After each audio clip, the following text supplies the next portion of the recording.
What if I told you that 5.1 million years ago, our ancestors weren't just surviving, they were thriving in complex family units?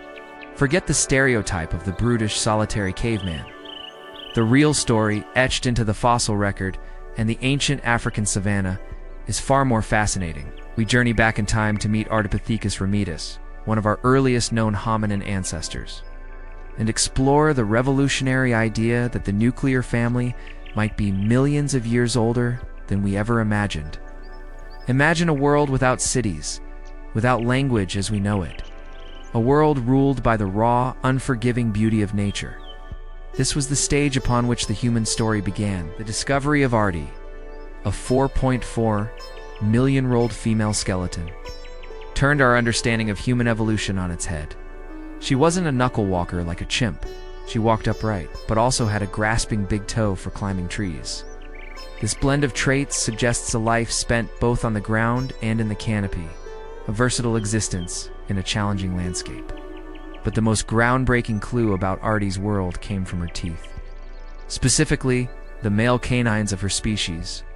Unlike chimpanzees, where large dagger-like canines are used for fighting rivals, Ardipithecus males had small blunted canines, much like females. Paleoanthropologist C.O. and Lovejoy proposed this reduction in fighting teeth signaled a profound shift in social behavior. Instead of competing aggressively for mates, males were becoming providers. This is where the idea of the family unit comes in. Lovejoy's model suggests that males would forage for high-calorie foods and bring them back to a specific female and her offspring. This behavior, known as provisioning, had incredible benefits. The female, freed from the constant need to search for food, could dedicate more energy to raising her young. This created a strong pair bond, a partnership that ensured the survival of their children. It was a revolutionary survival strategy. The male provided food, and in return, he was assured of his paternity.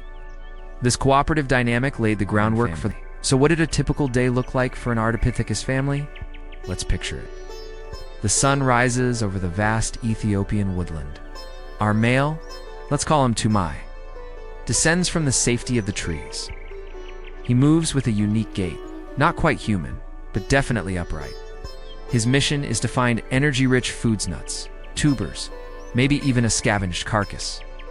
He has to be cautious, avoiding predators like ancient hyenas or saber-toothed cats that roam the plains. Every rustle in the tall grass, every shadow on the horizon is a potential threat. Meanwhile, back in their home territory, the female, whom we'll call Ardi, stays closer to the safety of the trees with her young. She forages for easily accessible fruits and leaves, but her primary role is nurturing and protecting the next generation. This division of labor is key. It's not about one being more important than the other. It's about a team working together. This bond between them is the core of their survival. It's a quiet partnership, communicated through gestures and shared understanding, not words. As the day wears on, Tumai returns, carrying his precious cargo. The reunion is not one of dramatic fanfare, but of quiet relief and necessity. The sharing of food strengthens their bond and nourishes their offspring. This simple act is the bedrock of their family structure. It allows for longer childhoods, more time for learning, and the passing down of crucial survival skills. It's in these quiet moments of mutual support that we see the first glimmers of what we now call humanity. This theory challenges the old notion that the big-brained genus Homo, our direct ancestors, were the inventors of complex social lives. The seeds were sown millions of years earlier. The move to bipedalism, walking on 2 feet, freed up the hands. And what did our ancestors do with those free hands?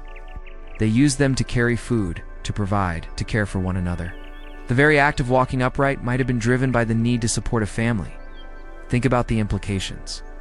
Love, cooperation, and family weren't just cultural developments that came later. They were fundamental evolutionary strategies that shaped our bodies and our minds from the very beginning. The reduction in male aggression, the formation of pair bonds, and the cooperative raising of children gave our lineage a massive advantage.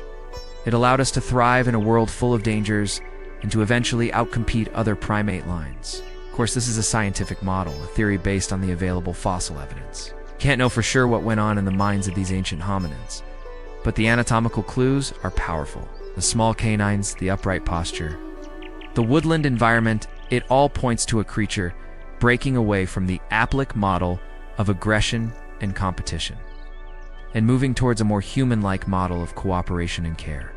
It paints a picture of our deep past that is not just about survival of the fittest in a brutal sense, but about the survival of the most cooperative. It suggests that our capacity and commitment is not a recent invention, but an ancient instinct written into our very DNA. The family unit wasn't just a nice idea, it was the key to our evolutionary success.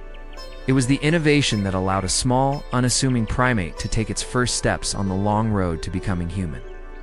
The story of Ardipithecus ramidus reminds us that, to understand who we are today, we must look back to our deepest roots. We see echoes of their world in our own lives, in the bonds we form, the families we raise, and the instinct to care for one another. The nuclear family, in its most primal form, may just be one of the oldest and most enduring human traditions of all. Thanks for joining us on this journey back in time. If you found this story of our ancient ancestors as amazing as I do, make sure to like this video and subscribe for more deep dives into the story of us. See you next time.